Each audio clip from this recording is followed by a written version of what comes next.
Bom dia, queridos. Mensagem do professor Vicente. 1 Tessalonicenses 4, verso 16. Porquanto o Senhor mesmo, dada a sua palavra de ordem, ouvida a voz do arcanjo e ressoada a trombeta de Deus, descerá dos céus, e os mortos em Cristo ressuscitarão primeiro. Louvado seja Deus! Estamos estudando Educação e Redenção. O tema desta semana, Céu, Educação e Aprendizado Eterno. Hoje, domingo, o destino dos mortos em Cristo. Bem querido, bem querida, você sabe que pode participar conosco, portanto faça seu comentário, faça perguntas, dê like para entender que você está gostando da mensagem. Compartilhe este material com outros, inscreva-se no canal, toque o sininho para receber as notificações e não se esqueça nunca de orar por este canal. Bem querido, bem querida, estamos em uma semana que estamos findando esse trimestre, essa lição maravilhosa sobre educação e redenção. E na próxima semana estaremos com um novo tema. Bem, o tema de hoje é bem importante na temática da semana. O destino dos mortos em Cristo. Bem, vivemos em uma sociedade em que se pensa muito sobre a questão de como seria a vida após a morte. Mas precisamos ter o testemunho do que a Bíblia pensava. Sempre os homens fizeram reflexão sobre a questão da morte e da vida. E no século XVII, Pascal fez uma reflexão sobre que tudo que tiver após a morte é certamente maior do que o período que passamos em vida. Por isso deveríamos ter alguma referência, deveríamos ter alguma educação sobre a questão da vida espiritual. O problema é que alguns pensam que a vida eterna ela depende da questão da morte, e alguns pensam também que a vida eterna ela vai ser vivida fora do corpo e que as pessoas vão viver como espíritos que vão estar assim a todo tempo voando. Mas essa não é a orientação que a Bíblia nos dá. A Bíblia nos dá uma orientação totalmente diferente. Muitas vezes, Jesus falou sobre a esperança da vida eterna. E uma coisa que precisamos entender, que está no coração do versículo 16, do capítulo 3 de João. Deus amou o mundo de tal maneira que deu o seu Filho, para que todo o que nele crê não pereça, mas tenha a vida eterna. Bem querido, bem querida, precisamos entender que a vida eterna é uma iniciativa de Deus.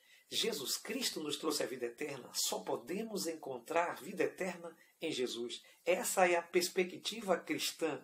Essa é a forma cristã de perceber o mundo. E precisamos entender que a centralização de todas as coisas acontece em Jesus Cristo. Bem querido, bem querida, o próprio Jesus comentou em João capítulo 6, verso 54, que ele era a vida eterna. Também podemos perceber que o amor de Deus é profundo e o amor de Deus se manifesta em Jesus. Lá na carta de 1 Timóteo capítulo 1, verso 16, também nos é orientado por Paulo que a vida eterna está no seu Filho Jesus Cristo. O próprio João, escrevendo na sua primeira carta, no capítulo 5, verso 13, diz que quem crê no Filho de Deus tem a vida eterna.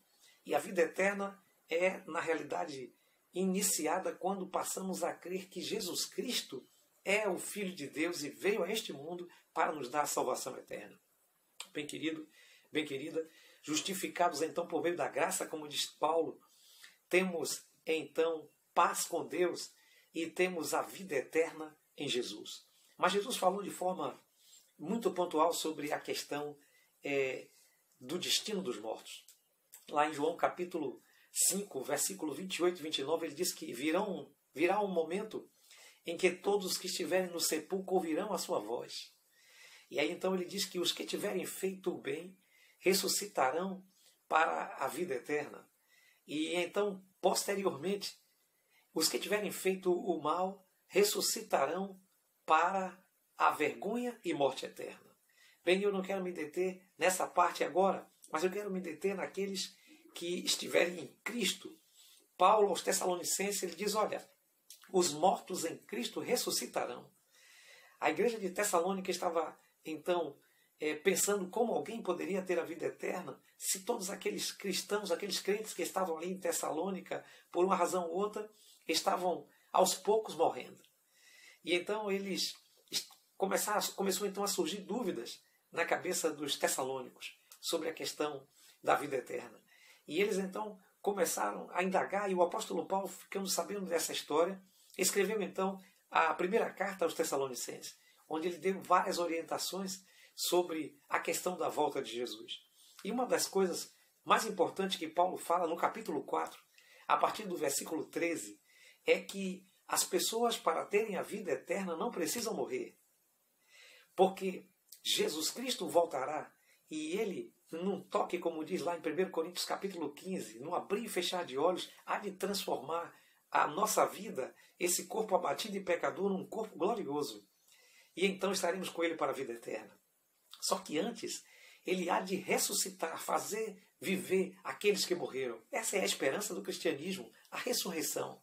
Nós cremos que aquelas pessoas que morreram, que descansam no pó da terra, um dia Deus vai tornar a trazê-las, não como um fantasma, não como um espírito, mas Deus há de tornar a trazê-las em carne e osso, como Jesus Cristo ressuscitou, mas passando pelo processo de um corpo glorificado. E essa pessoa, no aspecto vivo, vai então desfrutar da vida eterna. É disso que estamos falando. Estamos falando de uma vida eterna que traz de volta aquele ser que deixou de existir. Parece impossível, parece coisa inacreditável, mas é isso que a Bíblia promete. A Bíblia não promete uma vida eterna de espírito. A Bíblia promete uma vida eterna de corpo completo, transformado e glorificado pelo nome do Senhor Jesus. Bem querido, bem querida, por isso pode ter certeza que unicamente a eternidade vai compensar todos os estragos que essa vida aqui trouxe. Tudo que vivemos nesta vida é infinitamente menor do que aquilo que Deus está prometendo para nós na vida eterna. Claro, é necessário ter fé, é necessário crer, acreditar que a palavra de Deus tem razão. Eu acredito. E você acredita? Você acredita na vida eterna? É seu desejo que Jesus Cristo chame você para a ressurreição e você possa desfrutar de uma vida para sempre, sem dor, sem agonia, sem pecado, sem morte, para sempre uma vida eterna? Se esse é seu desejo, então ore comigo. Eterno Deus, maravilhoso Pai, obrigado porque nos deste testemunho na Tua palavra sobre a vida eterna. Obrigado porque Tu nos diz que hemos de viver uma vida eterna fisicamente. Mesmo aqueles que morreram, o Senhor há de trazer ressuscitados para viver eternamente com o Senhor. Obrigado por todas essas coisas em nome de Jesus. Amém.